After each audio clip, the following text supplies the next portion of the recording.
Exercise number 1 is alternating between the G string and the D string.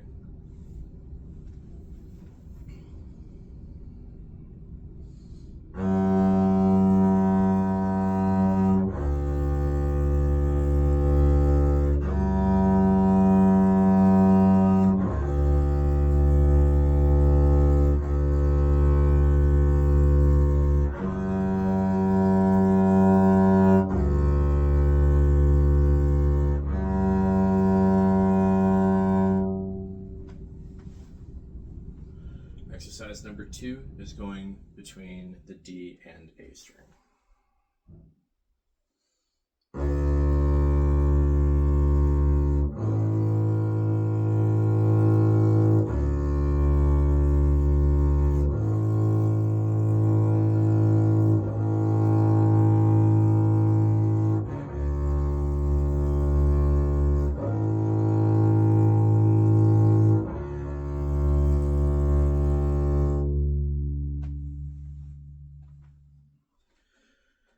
Exercise number 3 is going from the A to the E string.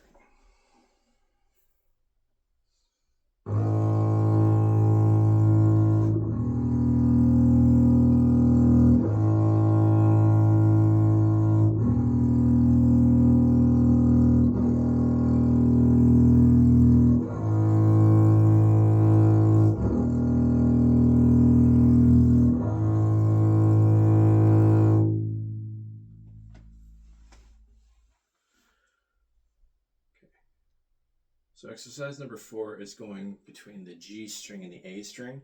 One thing to keep in mind is when you start skipping strings, it becomes very important to make sure that you are keeping the angle in which you are doing your string crossings as small as possible. So you're trying to stay, if you're going between the G string and the A string, you really want to try to keep your bow as close to the D string as possible, so that when you go between strings, the angle is not super wide and it's not going to throw your balance off. So something to keep in mind when you're doing string crossings.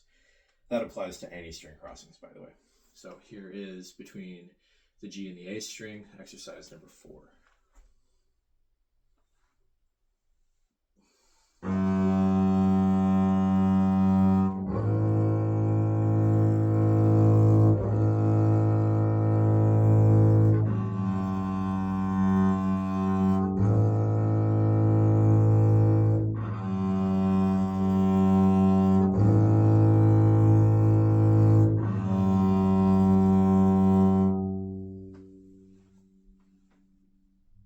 Exercise number 5 has us alternating between the D, the A, and the E string.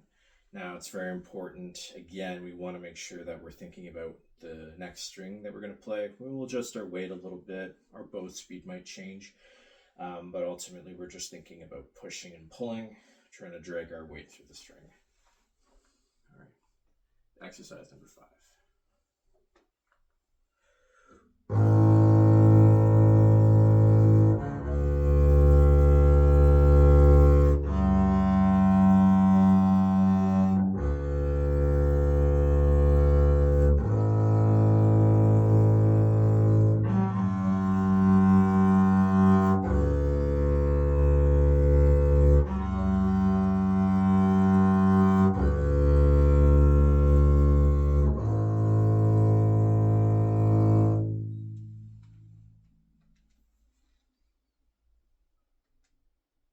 So I misspoke there. Number 5 is the A, D, and G string.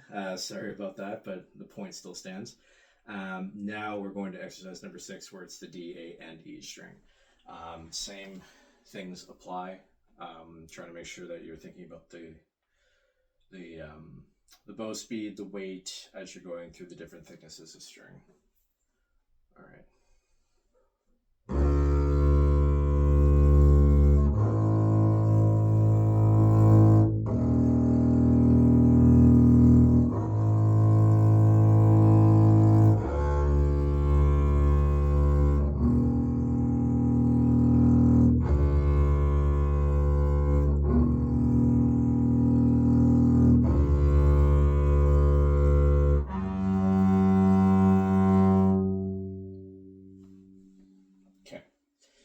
Now, if we move on to page number 7, what we're going to do, actually, before we do page number 7, we'll do exercise 7. And that's going to be the G, the D, and the E string. So Franz is having us skip the A string just to outline the idea of if you're playing the top 2 strings, there's going to be a difference in thickness. You also have to remember that he was playing on a, I wouldn't say a Baroque bass, but a bass that's like essentially using gut strings. The overstand isn't as high. German bow standing. So those gut strings at the top versus a silver wound string at the bottom. So that's probably why this exercise is laid out this way.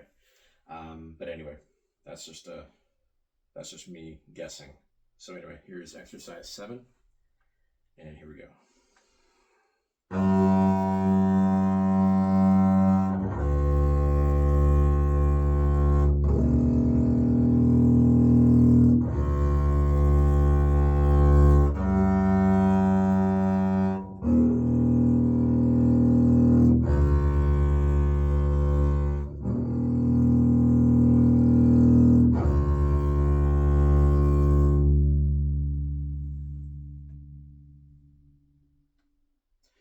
Now we can go to page 7. And this is going to be all the open strings, and the first couple lines, first couple bars are going to be doing it in whole notes. The next system will be in half notes, and then the following system in quarter notes. And the byproduct of doing open strings like this is now we're already trying to develop a good détaché. And you're trying to make sure that you don't have a lot of space, if any, in your détaché stroke. And now we're already starting to look at the division of the bow, which is really useful. So we're going to go through this exercise, and that's going to wrap up the open string section, if I'm not mistaken. Yep. So here is the open strings in whole, half, and quarter notes. Here we go.